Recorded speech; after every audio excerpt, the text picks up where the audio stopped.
যে দেখেন একজন শিক্ষার্থীকে কি পরিমাণে তারা আহত করেছে, এই যে দেখেন হাটহাজারী মাদ্রাসার শিক্ষার্থী কি পরিমাণে আহত করেছে, এই যে দেখেন।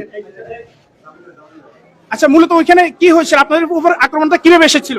আসলে আমরা আজকে পুরো দিন মাদ্রাসার মধ্যে বন্ধ ছিলাম, হুজুর আমাদেরকে বাইরে হতে দেয় নাই। এই আমাদেরকে মসজিদের সময়, মসজিদে আমরা ছিলাম, আমরা আমাদের রুম ছিল মসজিদে, ওখানে আমরা ওরা যাওয়ার সময় আমাদেরকে এরকম কুস্তে ভাষায় মানে আঙ্গুল দেখাচ্ছে, তারপরে অনেক রকম ওরা কি অঙ্গভঙ্গি দেখাচ্ছে আমাদেরকে, যা আমাদের মধ্যে কি নামাজ কালীন ওরা কি যাওয়ার সময় ডিজে বাজাচ্ছে, ওরা গান বাজাচ্ছে, তো ওগুলো আমাদের সহ্য হয় নাই। তো আমরা মাগরিবের পরে একটা প্রতিবাদ, শান্তশিষ্ট প্রতিবাদের জন্য, প্রতিবাদ করার জন্য আমরা বাইরে হয়েছি সন্তুষ্ট হবে। তো ওখানে ডাচ বাংলা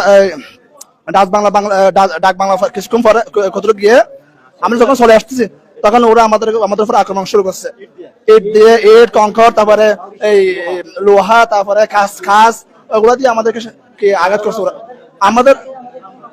আপনি তো সেখানে ছিলেন, আসলে তারা আক্রমণটা কি কি জিনিস দ্বারা করেছে আপনাদেরকে? তারা মূলত আক্রমণ করেছে ইট ছিল, আর এমনি বড় বড় ছিল, লোহা ছিল, এমনি আরো মারার মতো অনেক ইট ছিল, যেগুলো দিয়ে আমার সবচেয়ে বড় সমস্যা হচ্ছে যে আমাদের ইট দিয়ে ঢালাইছে। আমরা চলে আসতেছিলাম, আমরা সুশৃঙ্খলভাবে চলে আসতেছিলাম মাদ্রাসার দিকে, আমাদের হুজুরে ডাকে, কিন্তু আসার সময় আমাদের তারা এমন ভাবে আহত করছে যে তারা ইট দিয়ে এমনি ছাদের উপরে থেকে এমনি ঢালাইছে, যে আমাদের এমনি খালি হাত ছিল আমাদের, আর আমরা মারার জন্য আমরা প্রস্তুতি ছিলাম না।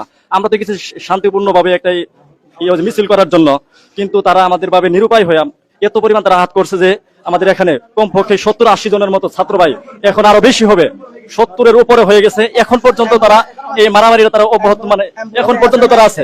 প্রিয় দর্শক, আপনাদেরকে দেখাচ্ছি যে 1 মিনিট পর পরেই এখানে হাটহাজারী মাদ্রাসা শিক্ষার্থীদের আহত শিক্ষার্থীদের এখানে আনা হচ্ছে। দেখেন আহত শিক্ষার্থীদেরকে এখানে আনা। ফায়ার সার্ভিস থেকে কোনো সহযোগিতা পাচ্ছি না।